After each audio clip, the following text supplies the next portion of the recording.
Well, tonight on Crimewatch, they died in each other's arms. Then I had to go and tell my sister that she'd survived and they hadn't. Who murdered Sally Ann Baxter-Smith and her daughter, Lois?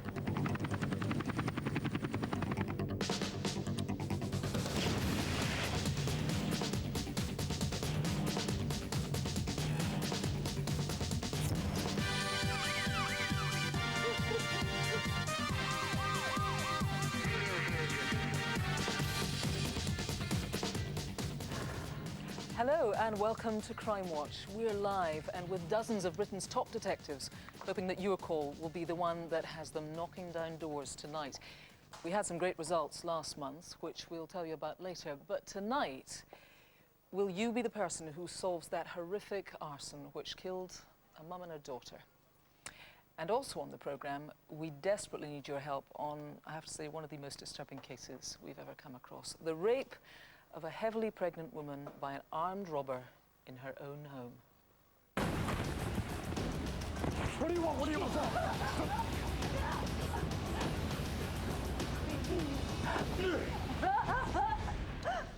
And it's strictly business tonight, as well as this bunch. I'm after the thugs who beat a young lad to within an inch of his life.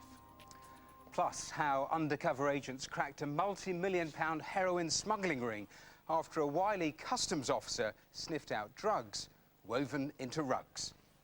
But first tonight, a case that has left a community in fear.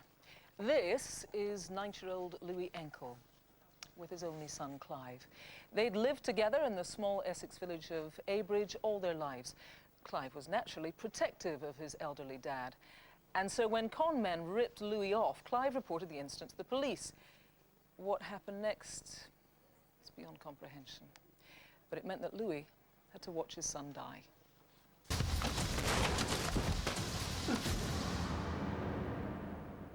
So I met him in the hospital. He didn't speak, just lay there, and I knew he was gone.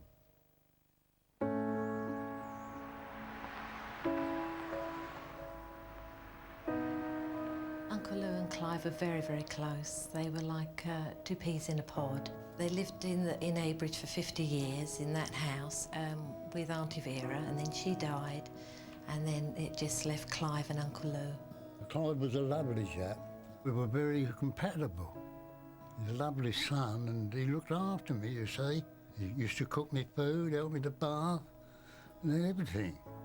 Since my wife died, you know, and that was quite all right with me. We was getting along fine.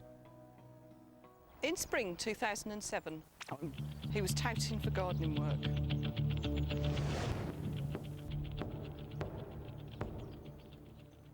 The trees are just down here. Oh, yeah. It's these conifers I want cutting down, mate. Yeah, I can do that. Yeah. How much is that going to be? £400 for cash? 400? Yeah. OK. I want it done today, though. It's got to be cash, though. Yeah, OK. I got that. Yeah. All right, I'll do that. Well, they came, and he only sawed one barrel off. You haven't finished yet, mate, have you? No, I haven't finished. Just got to need to get a bigger saw. OK. Don't be long. No, I won't. His mate came into the house and saw where I was getting the money, and he snatched the money out of my hand and was gone. Hey, what do you think you're doing?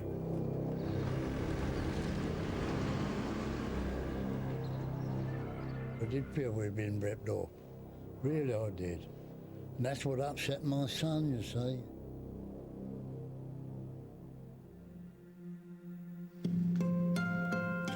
Oh, yeah. Do me a favour, would you, son? Go into the chemist when you go out and pick up my prescription, yeah? Yeah, of course, Dad. I'll go in a minute. No hurry, whenever. You expecting somebody? Well, the man came back, and I saw him through the window.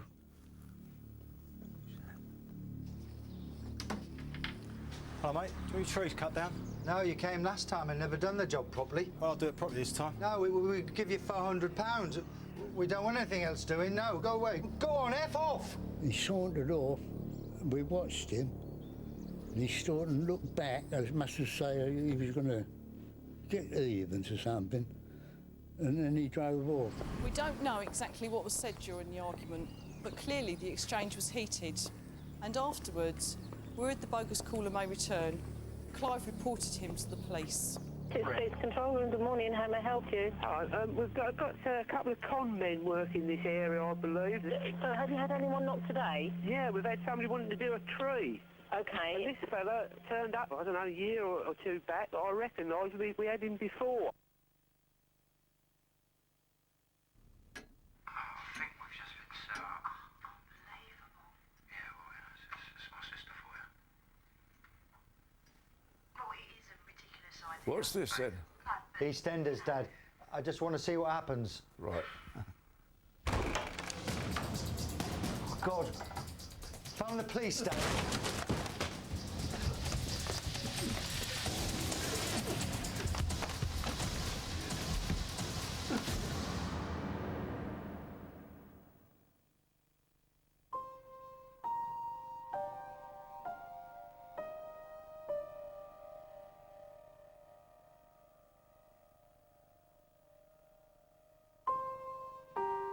The attackers, armed with baseball bats, cornered Clive in his bedroom. He didn't stand a chance. Blow after blow, they repeatedly struck Clive around the head and left him for dead. Since I met him in the hospital, he didn't speak or just lay there, and I knew he was gone. The doctors did all they could to save Clive, but it wasn't enough. And after 2 days, Louis, then aged 89, watched his son die. I never saw him alive again. So I've still got memories and different things of him.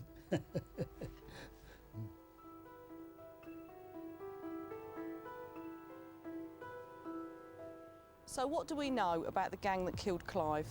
Were they with the bogus caller that Clive had earlier told to go away? Here is an e-fit of that man. He is about 5'10" tall, in his late 40s, with a round face and brown-grey in hair. Do you know this man, or did you see him in the Abridge area on the 25th of September, the night of the attack? We have traced the gang's getaway vehicle, a silver BMW M3. It was stolen earlier in the day from a village in Cambridgeshire. Also stolen was a gun cabinet containing a Beretta shotgun. Where was that vehicle between 3 o'clock in the afternoon and 8 o'clock in the evening when it turned up at Louis and Clive's village? After the attack, the car was dumped 2 miles away from the house at the local sewage works. The stolen gun cabinet and gun have never been recovered. Uncle Lou has been really affected by Clive's death, and he had to leave his home because he wouldn't be able to look after himself on his own now. They've really affected an old man's life. After losing, you know, his only child, his companion, his soulmate. This is the most harrowing case I have come across during my 17 years within the police. For a man who helped others, Clive died in the hands of a gang who don't care about human life. They need to be caught tonight. That's the worst thing I've ever had happen to him in my life, really. You can accept an accident, but not murder. I'm joined now by Di and Cameron. He seems like such a lovely man, Louis, and there he is left with nothing but he said it, nothing but his memories. How's he doing now? Louis is a very strong person, but he is now 90, and as a result of the murder, he has had to move out of his home. Horrendous, that attack. So full of violence. Do you think it was a revenge attack? We do believe it was, or if not, there is a big coincidence, because the drawer where Louis used to keep his money was pulled right open. Okay. Let's take a look then, Anne, at the e-fits. Just give us the descriptions of these guys again. Okay, the man who arrived to cut the tree was in his 40s with a plump round face. He had brown grey in hair and was about 5'10" tall. The men on the night of the attack, one man was wearing a black and grey top, and 2 of the other men were in their early 20s, and they were brandishing what we believe to be baseball bats. I would ask anybody if you recognise these men from the description, or if you know who these men are, or if you've been targeted by cold callers in the Abridge area, to please ring. OK, all of that will help. Let's concentrate for a moment on the car. This car had been stolen in Cambridgeshire. It was a BMW. Tell us what else you know. Yes, after the attack, the gang dumped the car at a sewage works about 2 miles from where Clive lived. It was, as you say, a silver BMW M3. OK, people can check out the details of that online. You got the car, didn't get the gun, though. No, the gun was an up and over Beretta, over and under Beretta shotgun, and there was also some blue shotgun cartridges and a grey metal gun safe. OK, well, we're seeing all of those, and thank you very much for that. I mean, you saw that. These men are very dangerous. They must be caught. They will just do it again. If you can help, call us now. Do it for Louis, 0500 600 600. Or if you'd like to remain anonymous, that's fine by us. You can call the independent charity Crime Stoppers. I should tell you they're offering a £5 reward for information leading to a conviction. Let me give you their number. It is 0800 555 111. If you want to see the reconstruction again for the details, it's online, bbc.co.uk/crimewatch. Now let's go over to Rav. He's got the first of tonight's Most Wanted. Now, 3 from last month are already behind bars, so can we better that this month? First up is Ben Smith. Police want to speak to him about an attempted murder in Hertfordshire in August. The victim was stabbed in the chest with a broken bottle and repeatedly beaten around the head. His injuries are so severe he needs plastic surgery. Smith has links to Great Yarmouth, St Albans and Bedfordshire. My number 2 here is George Kacharian, wanted in connection with an investment scam. One victim alone was conned out of £12 million. Kacharian is 57, originally from Denmark, and often travels between the UK and Europe, especially to Germany. Next up is Jeffrey Dewar, aka Jojo, and he's involved in an export racket in which high-value cars like BMWs and Mercedes are stolen and then shipped to Kenya. Originally from Ghana, Dewar also uses the names James Asan and Pisa Asari. He was last seen in October in Tottenham, North London, sporting short afro hair and a very thin moustache. And number 4 is Michael Farrell, a very nasty piece of work. After being charged with burglary in Merseyside last May, he went on the run and hasn't been seen since. He's now added manslaughter, firearms offences and arson to the list of crimes he's wanted for. There's a £5 reward on his head for information leading to his arrest. So, if you know where Farrell or any of the others are hiding out tonight, pick up the phone now, 0500 600 600, or you can text us on 63399. Just type crime, space, and then your message. And it's important to leave that space or your message won't get through. And you can also check these mugshots out online, bbc.co.uk/crimewatch. And remember, our Most Wanted stay on our website until they're caught. Still ahead, can you help us with this? The disturbing case of a heavily pregnant woman raped by an armed robber in her own home. I remember telling him I was pregnant and begging him not to hurt me, and he said it was my lucky day. Recognise this handwriting? With our experts' analysis, can you help the National Domestic Extremist Team identify who's behind a shocking and vicious hate mail campaign? And how a mobile phone and a rug like this led undercover agents to the man behind a multi-million-pound drug smuggling ring.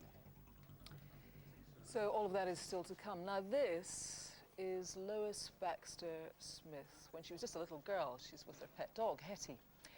It's one of the only remaining photos of her because 6 years ago she was killed with her mother when their home was deliberately set on fire. The murderer has never been caught. We were a really close family. Fire brigade. The fire in 5 Beach Road. I just remember all the good times that we did have. Fire inside the property, is it? Which in ways makes it even sadder. Okay, run away. 5 Beach Road. It's always in the back of your mind that Lois and Mum aren't around to share Christmases and birthdays. They should be here. We miss them very much. I miss them very much. In the early hours of the 6th of September 2003, An arson at this property in Beach Road, Eastbourne, destroyed the lives of a Baxter Smith family who were asleep inside. They were targeted in a deliberate attack. We don't know who did it or why, but someone does, and they have murder on their conscience. I've been friends with Sally Ann for nearly 15 years. She was a really fun, loving person, and she'd always be playing with the kids. And we'd all sit around the dining room table like one big family. The bond between Mum and Lois was very, very strong. Very strong. Me and Rhiannon were a little bit more independent and did our own thing. But for Lois, she really clung on to Mum. I mean, thumping it. What was he doing? Oh, hello. Come on in. Let's have a look at you. Oh, Rhiannon, you look fantastic. Come on, Lois. Show us your new uniform. Oh, Mum. Oh, you look gorgeous. Mum didn't really want to let Lois out of her sight. We were trying to wrap her up in cotton wool because she'd been through so much with bullying and her dad not being around. Oh, look at the time. I'm going to have to go. Is it all right if I leave Jay here? It was getting late, probably about midnight, and I decided that I wanted to go home. My son was asleep on the sofa, and I didn't want to disturb him. So I just left and went home. It's bedtime, girls. Bedtime. Mom, please.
When firefighters fought their way into 14-year-old Lois's bedroom, there, on the bed, were the bodies of mother and daughter, with their arms wrapped around each other. Lois had been brought out and she wasn't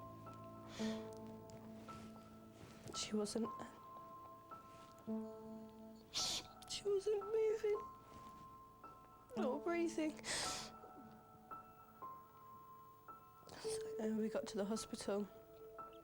I sat with Rhiannon and got called into a room with my stepfather to be told that they'd died. They hadn't made it. And then I had to go and tell my sister. I had to tell Rhiannon that she'd survived and they hadn't. Which is one of the hardest things I ever had to do. So what do we know about the events of that night? We believe whoever set that fire knew that they could get round the back of the house using this alleyway and a window at the back of the house, which was usually left open. Does that mean that Sally Ann and her children were known by their killer?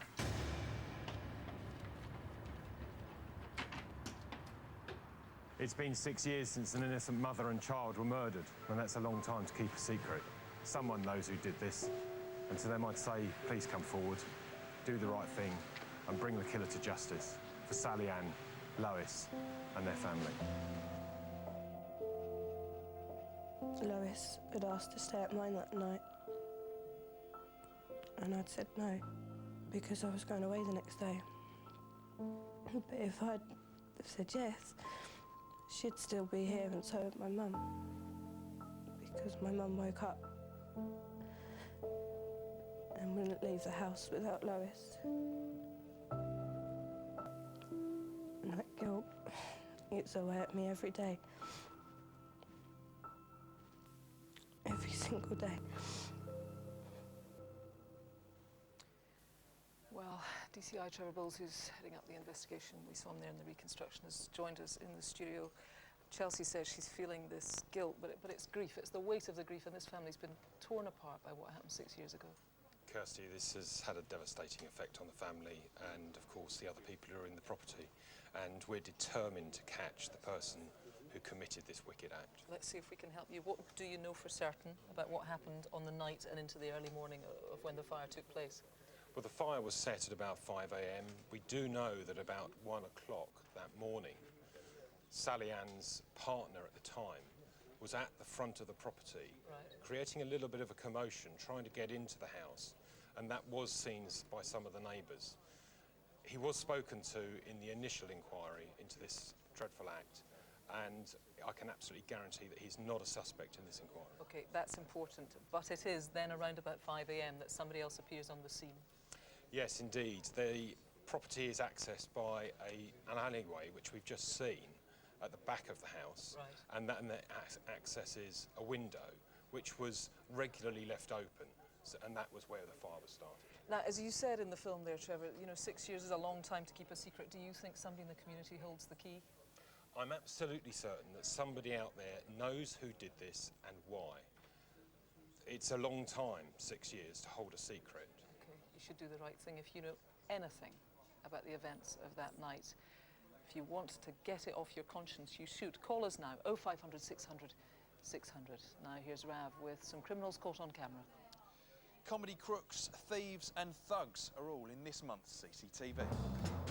It's 9 in the evening and this shifty-looking lot are up to no good outside this electrical wholesalers in Camberley, Surrey, back in February.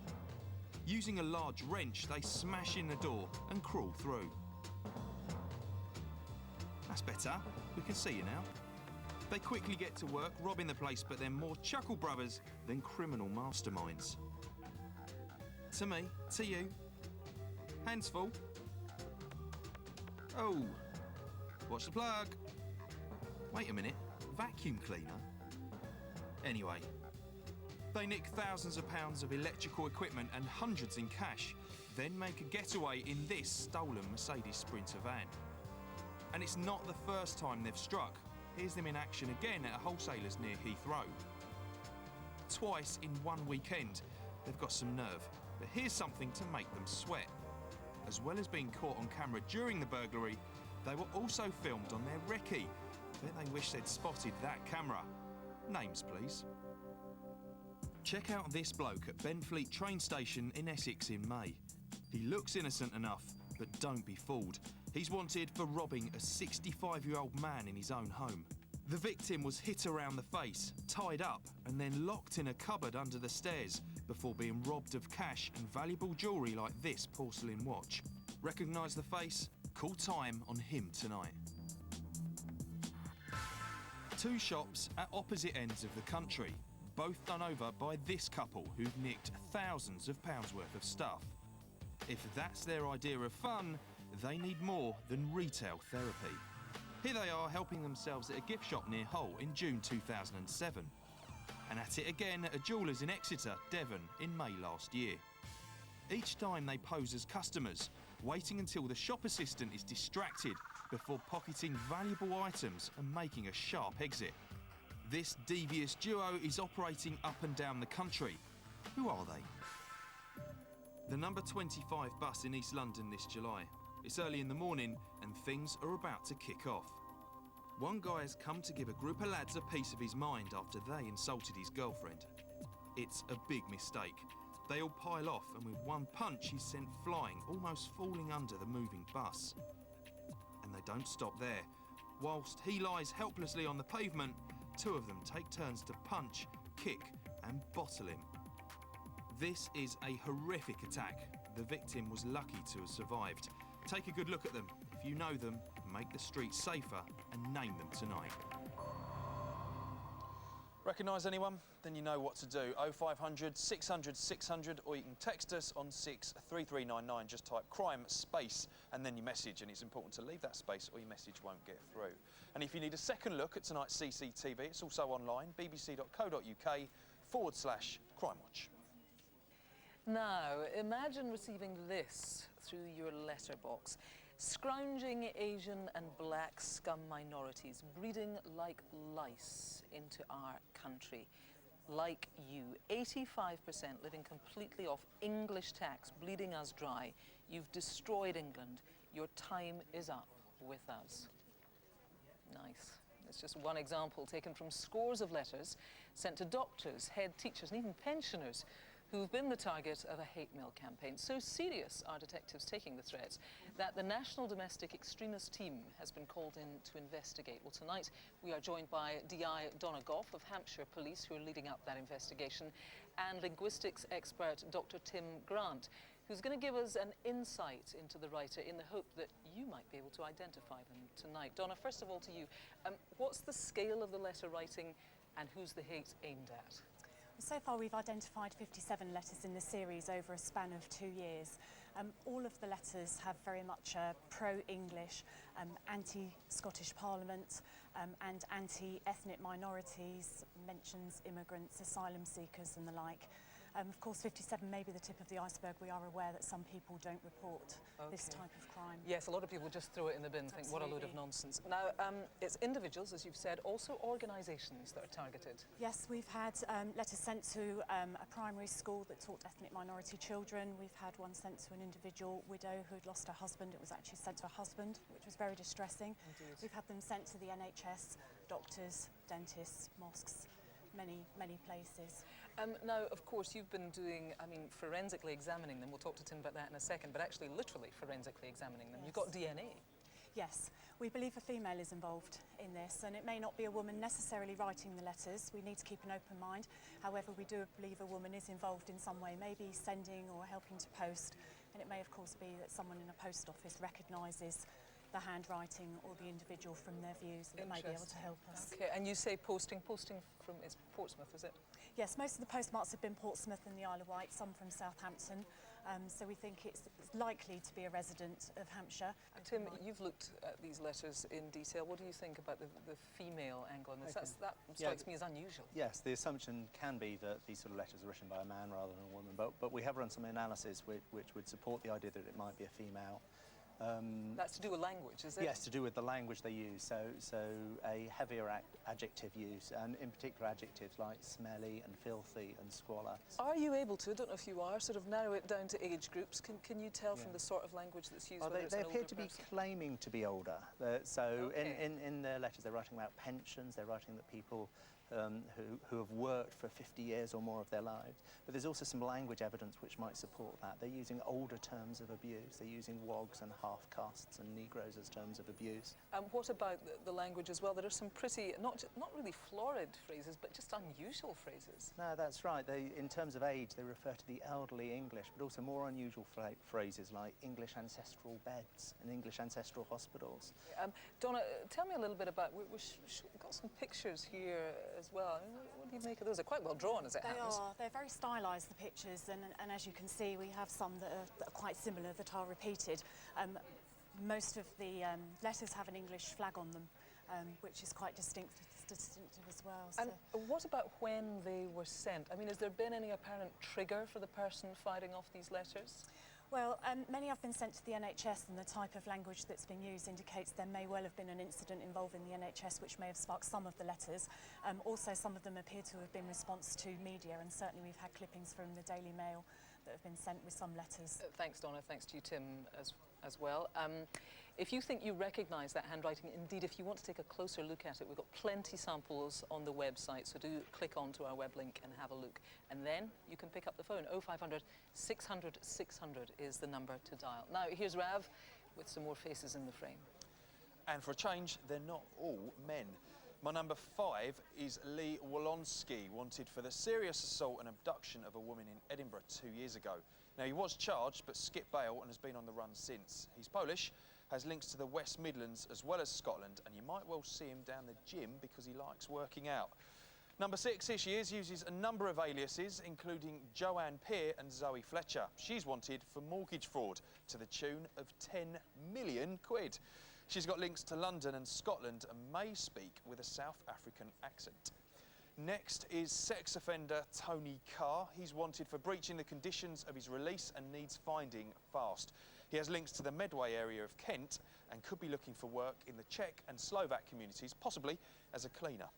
And finally, we have Yamin Lajkem Kichuchi, wanted in connection with the murder of 55-year-old John McRae, who was stabbed in North London in July. Known to his mates as M, he's a French-Algerian and hangs out in the London boroughs of Islington, Hackney and Haringey. So, where are they hiding tonight? If you know, don't wait, call us here in the studio, 0500 600 600, or you can text us on 63399, type crime, space, and then your message. Don't forget to leave that space or your message won't get through. Now, our next case, I have to tell you, is truly disturbing, and it's taking great courage for the couple involved to speak out tonight. They've done it in the hope that someone somewhere is going to pick up the phone and name the men who brought terror into their home.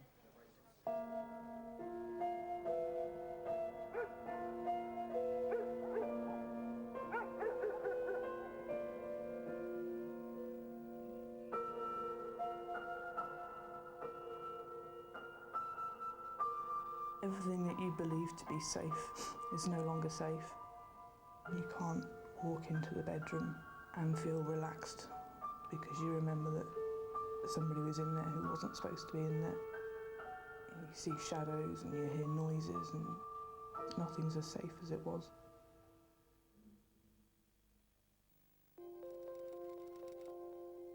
With their first baby due in a matter of weeks, the couple at home in North London that night were looking forward to a new chapter in their lives. What are you doing? Looking at baby's name. Do you want a cup of tea? The build-up to the birth was just fantastic. There you go. Couldn't wait, basically. What do you think of Rosie for a girl? Who's that? Dunno.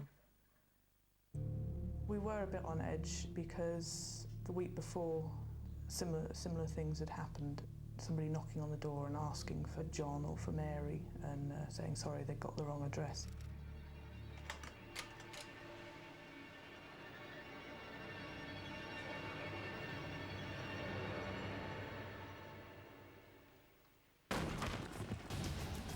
What do you want? What do you want? What do you want? They've got a gun! They've got a gun! Shut up! Get down! I immediately thought I should call the police. So I went to the phone and tried to dial the number and hide.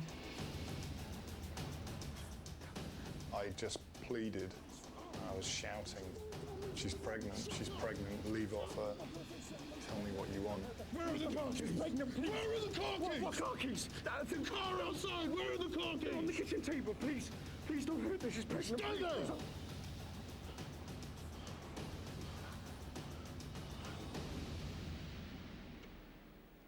Give me the phone! Give me the phone! Where are the keys? Where are the car keys? I need to speak. You're not speaking to anyone. Find them! At that stage I was just wanting to protect my baby. I was absolutely terrified, and being so late in the pregnancy I didn't want to get into a fight or anything where they might hurt me or hurt the baby. I just wanted to give them whatever they wanted and get them out of the house. Where are the spare keys? We don't have...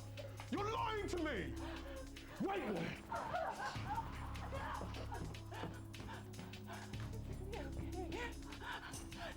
Okay. Don't look at me! Don't look at me! I was going through every eventuality. Was this a real gun? Will I be able to get myself out of this situation? And is that going to jeopardise the other situation? Is my partner going to be safe? Is the baby going to be safe? You just sit there and you can't do anything. I just remember telling him I was pregnant and begging him not to hurt me. And he said it was my lucky day. Get in there.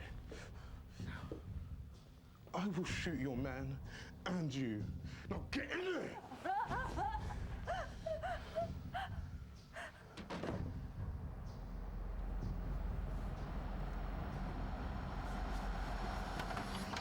What happened in the bedroom that night is far too disturbing to detail. Suffice to say, if the attacker's caught, he will be prosecuted for rape. How could someone do this to a heavily pregnant woman, you might ask? Was this his intention from the start? And did the other gang members know that he had more than robbery in mind? Get out! Go downstairs! I'm gonna be sick. Pregnancy makes me sick. Just so much racing through your head about the best thing to do, about how to look after yourself and how to look after my baby. So close to having my first child and just not wanting anything to go wrong.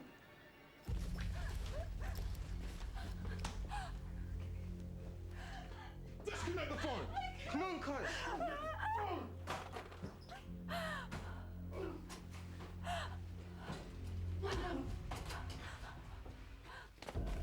The gang got what they came for and left in the couple's Audi TT.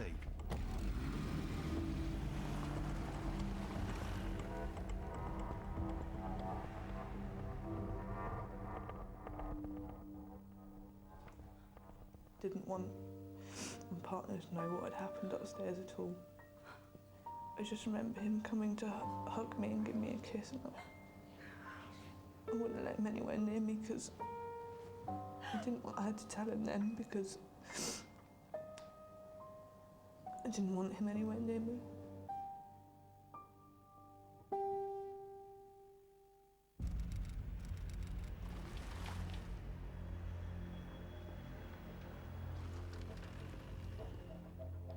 The gang abandoned the stolen Audi TT here by some garages in Portland Road, Seven Sisters, North London, just 2 miles from the house that they robbed. Only those with local knowledge would know of this place. So were the gang from round here? It's likely they abandoned the car to see whether it was fitted with a tracker, intending to wait a few days to see if the police would turn up. Does this mean that they'd done this before? They'd certainly worked out a plan. They had a getaway car waiting at the garages. A blue Ford Mondeo.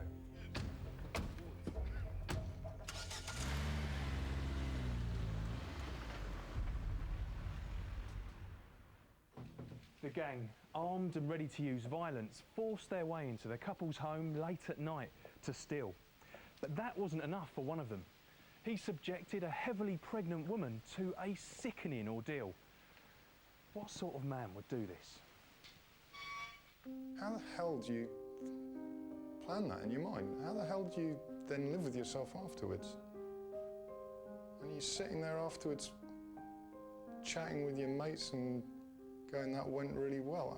What level do they exist on? Since the attack, with having to go through the STD checks and being told that my baby might have to be screened as well, everything.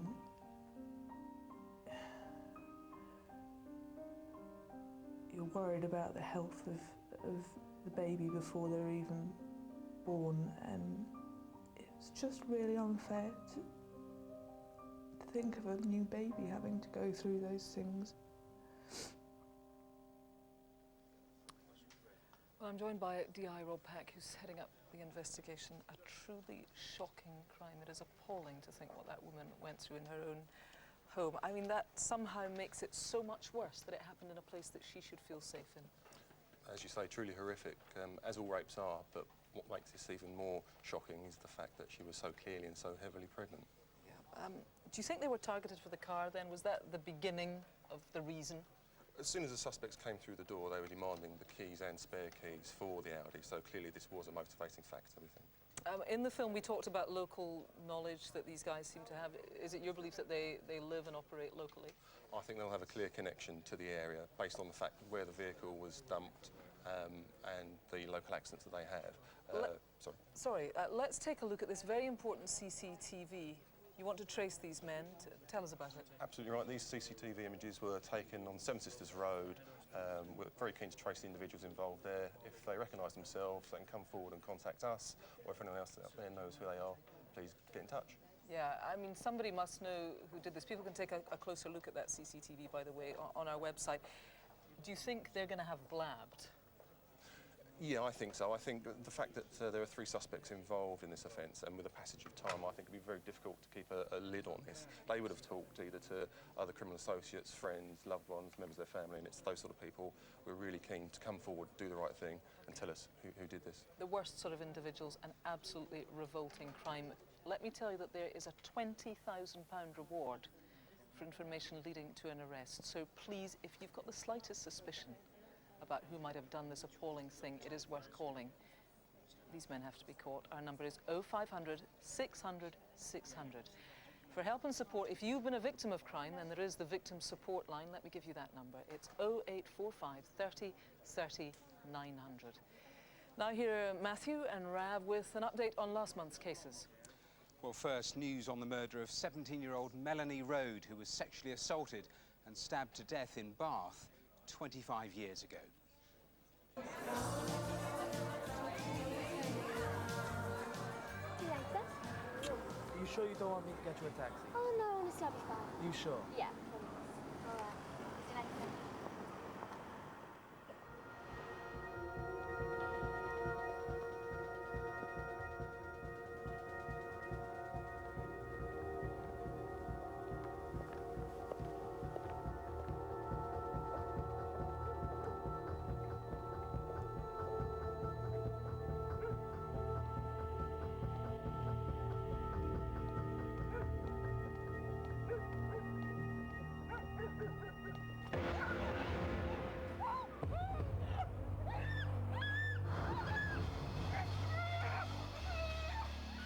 I just want to know why and who, and for somebody to be caught.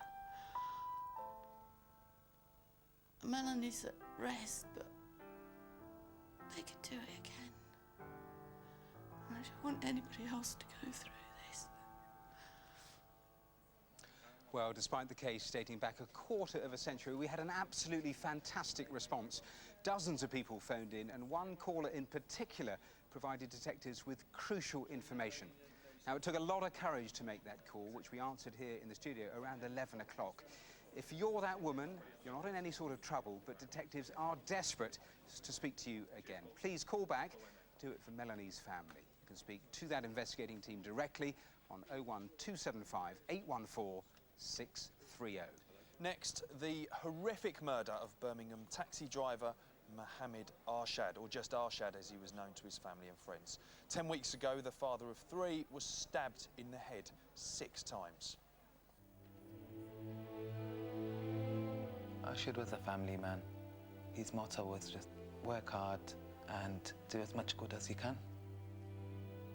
You know, he was just earning a living for himself, his family, and that's what he was out that night doing. Peter? Yeah. Where to? King's Norton.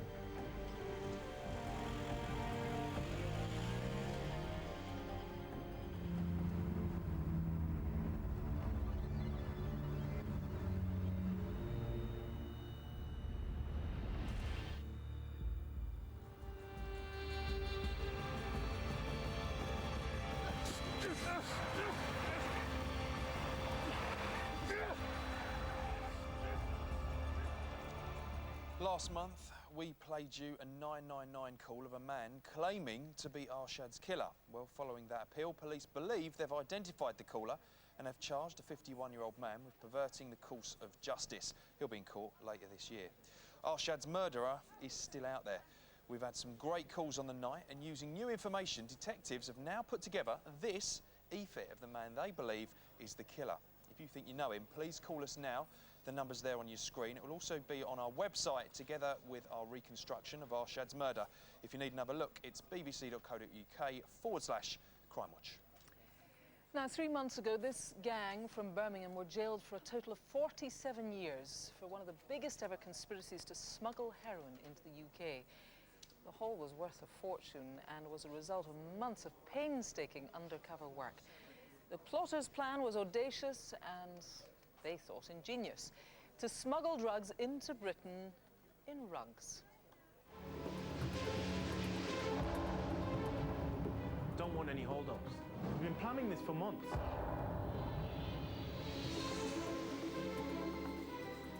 In January last year, a cargo plane touched down at Birmingham Airport.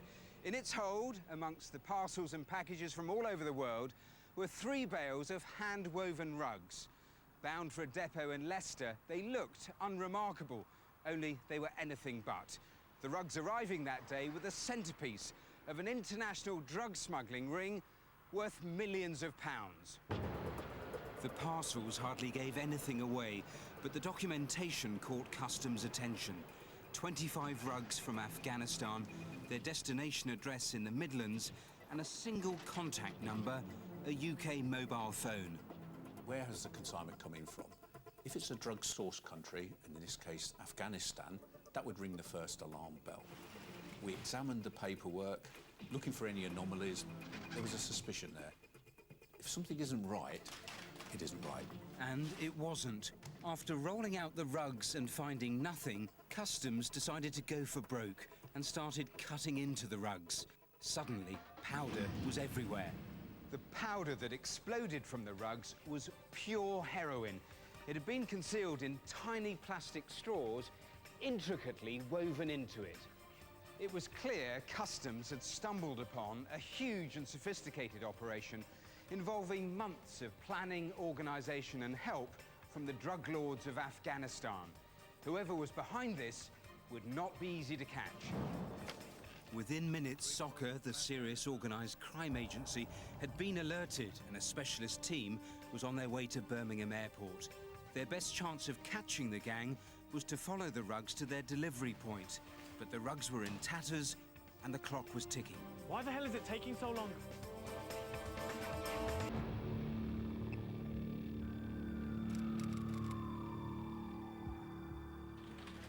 The priority was to make sure that those drugs didn't get onto the streets, and so we couldn't therefore allow the original rugs to leave our custody.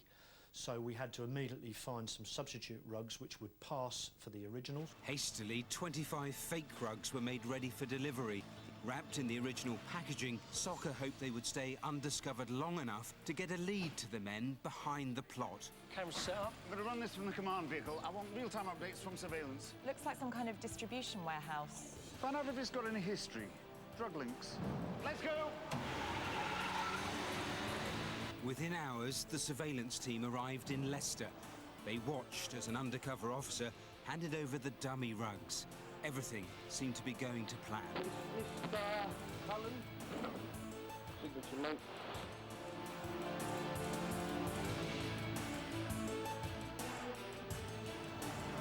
Mike 07 Lima. Then, in front of their eyes, the rugs, unchecked and completely intact, were transferred into a car. Filmed by surveillance moments earlier, the driver had been spotted waiting nearby. It was clear the warehouse was not the final destination. Soccer had to follow. We continued the surveillance with the vehicle that now had the rugs in it. At some point it went through a red light, which the surveillance team couldn't do, otherwise they would have not stayed covert. All they could do was watch as their target disappeared from sight. The car was found abandoned on a side street. It seemed as if all had been lost, but a closer look revealed the rugs were still in the back, untouched and in their original packaging. Why? Was this part of the gang's plan, or had they been spooked? We were reasonably confident that they would come back to the vehicle because their drugs were in it, and that was £750,000 for them. The surveillance team watched until, out of the blue, a low loader appeared. The car and the rugs were then driven away. The team followed, not knowing where it would take them. But the long journey finally ended in Spark Hill in Birmingham, where for a second time the car was abandoned on a roadside. After 36 hours of surveillance, Soccer decided it was time to take the car in for forensic examination. Until now, they had no real leads, but that was about to change. The driver had made a simple mistake. He'd left an empty drinks bottle in the car. On it were traces of his saliva, minute, but just enough for scientists to extract DNA. It was all that Soccer needed to give them a name: Asif Khan. With a previous conviction for stealing, Khan's DNA was on the national database. After a huge trawl, the team then found images of him on CCTV. The car had been hired by him in Birmingham a few days earlier. It was a breakthrough, a definite link to the gang. They'd worked out their first man, but who were the others? Along with the delivery address, the gang had provided a mobile phone number. Could this be a lead to the other conspirators? It's very much our experience that most of the criminals that we target almost routinely use prepaid mobile telephones because they can't be linked to them subsequently. So unless they're found in possession of them, it's very difficult for us to make the connection. But as analysts started tracing calls made to and from that phone, clear patterns began to emerge. After mapping thousands of calls, finally Soccer worked out the gang's main mobile phone numbers. These would lead them right to their targets. One of those phones had phoned a taxi firm. We were able to make inquiries with the taxi firm, identify who made that call, and from that we got the name and address. That man was Mohammed Faisal Dad. Known and feared within the Asian community in Birmingham, the 24-year-old had always managed to stay one step ahead of the law. Until now. Faisal Dad's number was linked to every other phone. From a single taxi number, they'd found the man behind the plot. We focused then on his call billing and the communications that had gone through his phone, and through that we were able to identify other members of this network. It took 4 months from the rug's landing to process the phone data, but they had 3 more names. 42-year-old Soyab Hansdot, he'd worked at the Leicester warehouse and arranged the delivery using the name of an existing employee oblivious to the plot. Ismail Makdar, 29, he'd been caught before intending to sell drugs and was the link between Birmingham and Leicester. And just 22, Mohammed Ibra had used his bank account to pay for the duty, releasing the parcels for delivery. All unemployed, all from the Midlands, they'd been recruited by Faisal Dad so he could stay one step removed from the actual plot. After months of work, dawn raids took place across the country. Out of the 5 suspects, 3 were arrested straight away, but Makta and Dad had fled. On the run until August, Makta was finally stopped in a blacked-out Range Rover in Manchester. He actually gave a false name, but unfortunately for him, the person whose name he gave was actually wanted by the police, so he was arrested for that. The search went on for Faisal Dad, and finally they tracked down an address in Birmingham. Had they caught up with the mastermind behind the plot? Had a cursory search to start with and found nothing, but then decided to conduct a more thorough search. Layout's clear. Search the whole place, lads. Get this cupboards and the bed. Okay, I'm coming out. Crawling on all 4s, the conspirator climbed out to face his captor. Mohammed Faisal Dad. It had been a last-ditch attempt, hiding inside the base of a divan bed. As he was taken from his home in handcuffs, Faisal Dad actually laughed. He'd escaped capture for years, and this time he thought it would be no different. He couldn't have been more wrong. In June, he was jailed for more than 10 years. As an individual, Faisal Dad was fairly unremarkable. 24 years of age, of Pakistani descent, as most of that group were, would never really have come to our attention or been on our radar. What he'd done himself, thinking he was clever, he distanced himself by using this network of other similar individuals, either unemployed or in low-paid jobs, to do his dirty work for him. And he thought he was safe. All 5 pleaded guilty at Birmingham Crown Court. They were sentenced in June to a total of 47 years for conspiracy to import Class A drugs. It's pretty ironic, really, that a criminal network, sophisticated as they were with the way they concealed the drugs, brought it into the country, etc., were actually undone by one mobile phone number. Yeah, that's incredible. One phone number on one form. It's amazing. They worked on this phone data for a year, that one number leading them to the gang and, crucially, to the man pulling all the strings. I mean, it also gave them a pattern of calls. At each of the key moments of the plot, there'd be a call from the gang member to Faisal Dad. Faisal Dad would then call the other gang members and give them their next instruction in the plot. And so you develop these flurries of calls and you put that pattern next to the timeline of the conspiracy, and bingo, it's an exact match. These are your guys. And how they got it in. I mean, a few months ago, you told us about the old liquid cocaine on the door varnish. Yeah, I mean, every way possible that they think of. I mean, there was a case I heard about today where they tried to smuggle in 80,000 walnuts, and 30 of them, I mean, it really is a needle in a haystack, 30 had been hollowed out and filled with heroin. I mean, it's not that long ago in Mexico, they found 20 sharks jam-packed full of drugs. I mean, it's obvious why they are prepared to take the risk, the smugglers. I mean, I'll give you one figure. The value of heroin in Afghanistan compared to how much it's sold on the streets here, there is a markup of over 16,000%. Good God. And Afghanistan is the big number here. It is. 90% comes from Afghanistan. Here, the Home Office think they have about 300 major drug smugglers, the kingpins, and they bring in about 25 tons of heroin from Afghanistan every year. But here, in this case, this gang, this kingpin, out of business behind bars. Thanks, Matthew. Now here's Rab with what's coming in on the phones. Some good stuff coming in on the Eastbourne arson murder. If you remember, this is going back to 2003. 3 calls already, but 2 names passed to the police. Clive Enkle murder, great response there. 59 calls so far, rising all the time. Loads and loads of names put forward. Any more information on bogus workmen, though, we really need it to be specific to the Abridge area of Essex. More in the update show to follow. Right, that's all for now. Details on all of tonight's cases are online, bbc.co.uk/crimewatch. You can log on now for a live update on what's happening here on the phones. I can tell you they have been red hot from the start tonight. The lines are open until midnight tonight and from 7:30 tomorrow morning. Our next programme, well, that's going to be on Wednesday, the 28th of October.